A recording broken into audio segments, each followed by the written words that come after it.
Hello friend, আশা করি সবাই ভালো আছো। আমি অনেক ভালো আছি। আজকের দিনটা আমার জন্য সত্যি প্রচন্ড স্পেশাল একটা দিন ছিল, আর আমার এই ভালো সময়গুলো তোমাদের সঙ্গে শেয়ার না করে আমি থাকতে পারি না।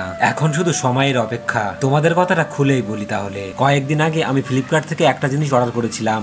আজকে সেই জিনিসটা ডেলিভারি হবে।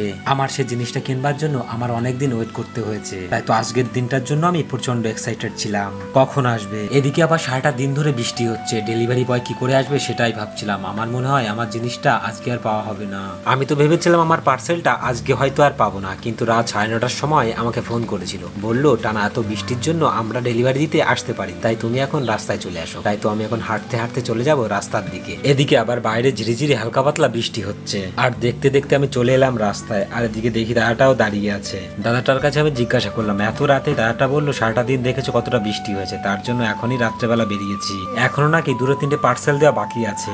ওই যে সকালবেলা থেকে আমি ওয়েট করে আছি। সকালবেলা বলবো না, দুপুর বেলা থেকে আমি ওয়েট করে আছি। জানি আজকে আমার জিনিসটা দেবে, কিন্তু ওয়েট করতে করতে এখনো পর্যন্ত 9:30টার সময় এসে আমার পার্সেলটা আমার হাতে পাবো। সত্যি কথা বলতে কি, একদিক থেকে আমি আজকে প্রচন্ড হ্যাপি। আমি আজকে যে জিনিসটা অর্ডার করেছি আমার কাছে প্রচন্ড প্রয়োজন, কিন্তু এতটাই প্রয়োজন আমায় সবাই বলতো, বাট আমি তখনও কিনতে পারতাম না। যদিও আমি ভেবেছিলাম কিনবো, কিন্তু ওই যে আমরা মধ্যবিত্ত, আমাদের কিছু কিনতে গেলে আমাদের ভাবতে হয়, আমাদের সময় নিতে হয়, আর সব থেকে বড় কথা আমাদের টাকাগুলোও গুছাতে হয়। তারপর এসে আমরা সেই জিনিসটা কিনতে পারি, আমাদের শখের জিনিস। তোমাদের তো আমার শখের জিনিসটা ঠিক করে দেখাতেই পারলাম না। বাড়ি চলো, বাড়ি গিয়ে তোমাদের আমি ঠিক করে দেখাবো। আর সত্যি কথা বলতে কি, আমার এই জিনিসটা কিনতে আমার অনেকদিন টাইম লেগে গেছিল, কারণ ওই একটাই কারণ, আমরা মধ্যবিত্ত, আমাদের কিছু কিনতে গেলে 10 বার ভাবতে হয়। ফাইনালি আমি বাড়ি চলে এলাম, আর বাড়ি এসে তোমাদের পার্সেলটা খুলে তোমাদের ভালো করে দেখাচ্ছি, কারণ আমি ওইখানে বসে তোমাদের ভালো করে দেখাতে পারিনি। প্রথমেই এই ছোট্ট প্যাকেটটা খুললাম, এর মধ্যে দেখলাম একটা ক্লিপ আছে, আর এর মধ্যে দেখলাম স্পিকারের মাথায় যে তুলোটা থাকে সেইটা, আর এইটা দেখলাম একটা ক্লিপ, ছোট্ট একটা ক্লিপ,